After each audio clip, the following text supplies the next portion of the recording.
teacher's role in managing illness and common infectious diseases, and healthy practices to prevent the spread of illness.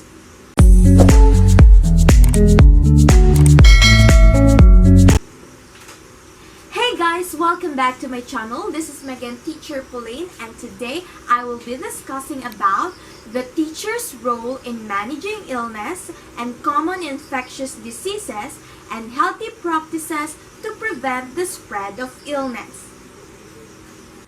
Immunization requirements for child care. Children in child care may be more susceptible to sharing illnesses because they spend so much time together. Immunizing children is a simple step that prevents the spread of potentially serious illnesses in the child care program. Be sure all children receive their immunizations on schedule to protect everyone's health.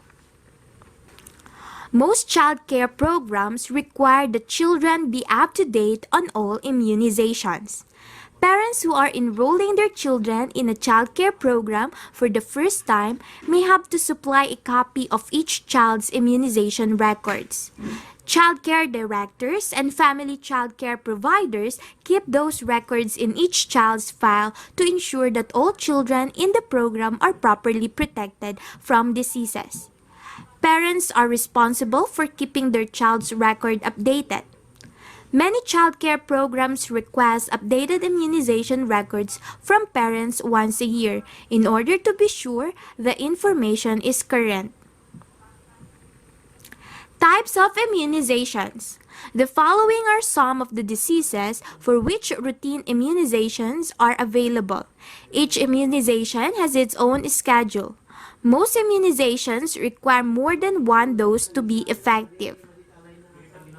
Diphtheria, Tetanus, Pertussis, whooping cough, Haemophilus influenzae type B, Measles, Mumps, Rubella, German measles, Polio, Meningitis, Varicella, chickenpox, Hepatitis A, Hepatitis B, Rotavirus, and Influenza.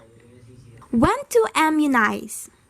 Parents are responsible for ensuring that their children are immunized. They should talk to their child's pediatrician to find out when they need to begin immunizations. If their child has missed some regular immunizations, the pediatrician can help the parents plan a catch-up schedule. Cleaning, sanitizing, and disinfecting in child care.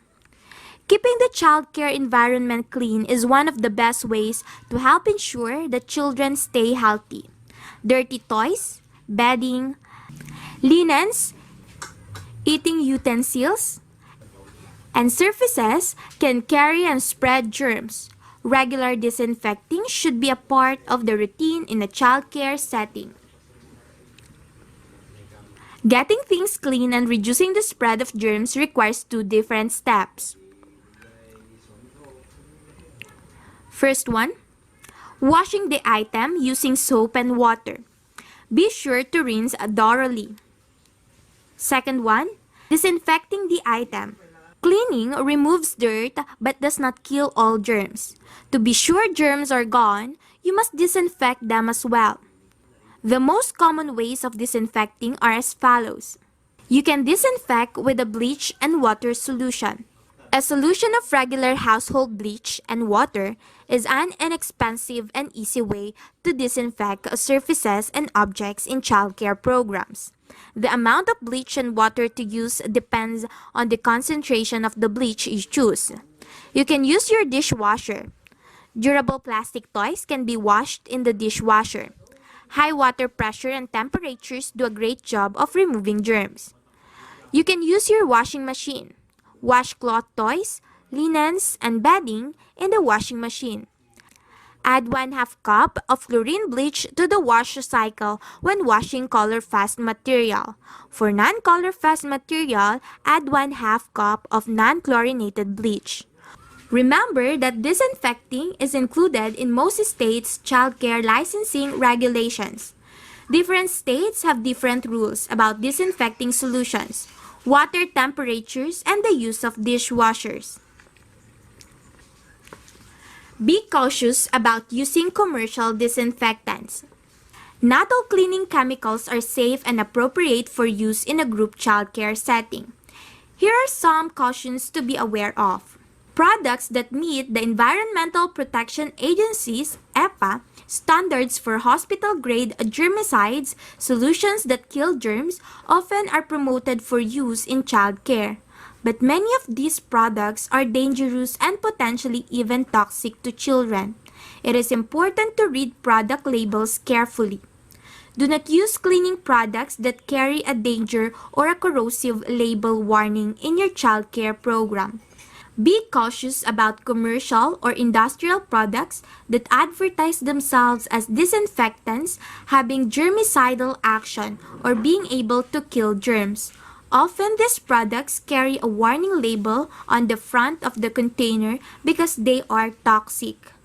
Before using anything other than a bleach and water solution for disinfecting, check with your child care nurse consultant or licensing agency to make sure it is acceptable for use in child care. If you do decide to use an EPA-approved industrial product as a sanitizer, carefully read the label and always follow the manufacturer's instructions exactly. Guidelines for excluding sick children from child care. Although most parents would not take a very ill child to child care, they may try to leave a child who is recovering from a mild illness or injury. State regulations usually specify under what conditions children must be excluded from child care.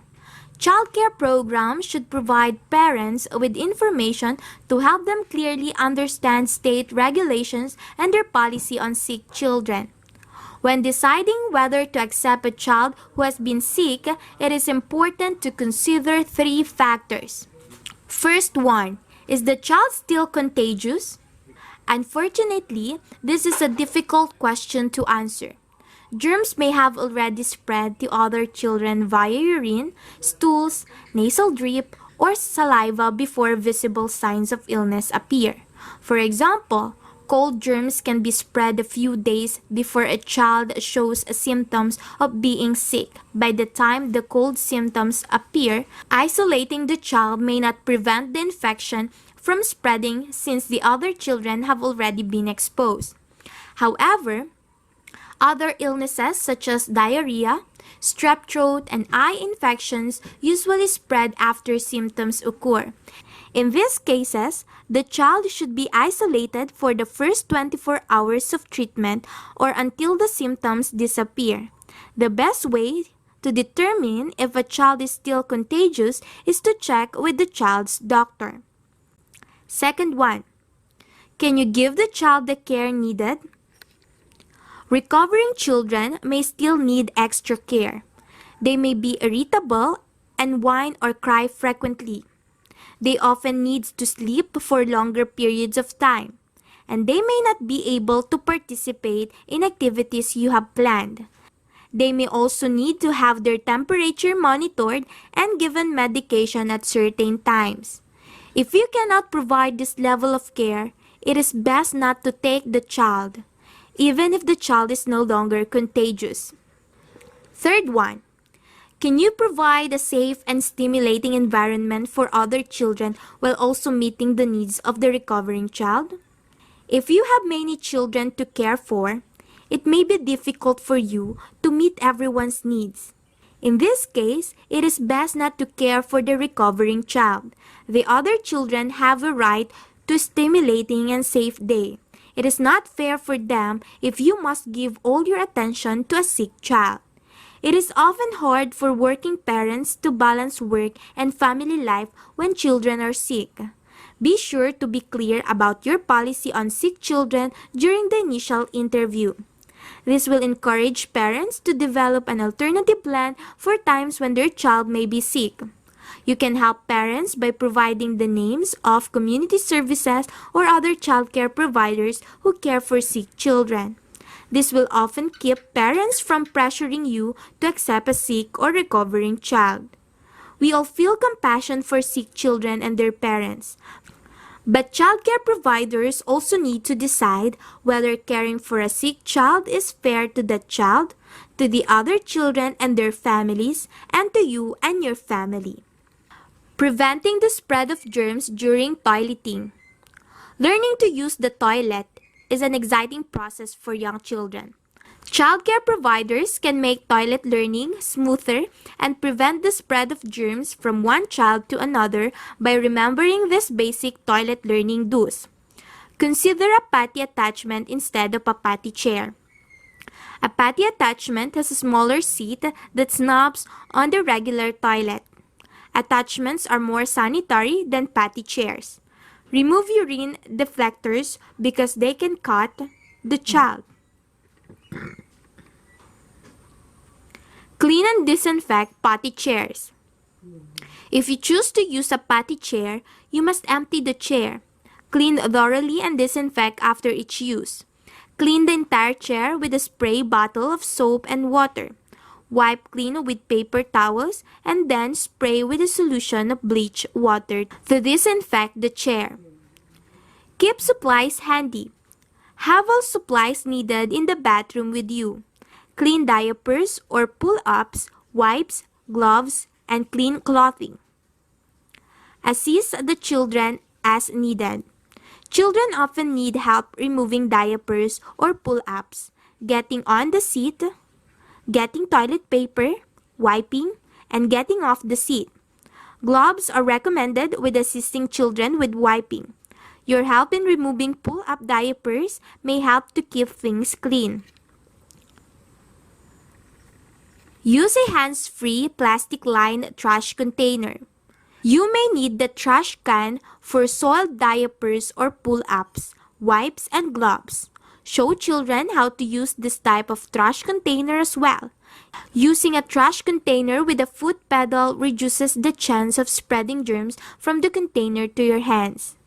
Wash hands. Use a step stool or other equipment so children can wash their hands in the sink. Help as needed. Wash your own hands immediately after helping a child with toileting, even if they don't seem dirty. Tips to prevent spreading germs during diapering. Diaper changes are an important part of caring for infants and toddlers, but diaper changing can also be a source of spreading germs if childcare providers are not careful. To prevent the spread of germs, childcare providers need to set up a clear procedure for diapering and follow that procedure with every diaper change. Here are some tips for keeping the diaper area clean and changing diapers safely. Setting up the diaper area. Use one central place for changing diapers, preferably near a sink. Have a specific changing table or other designated surface for diaper changing. Be sure the changing area is set up so you can still supervise the other children while changing a diaper. Choose a non-porous surface.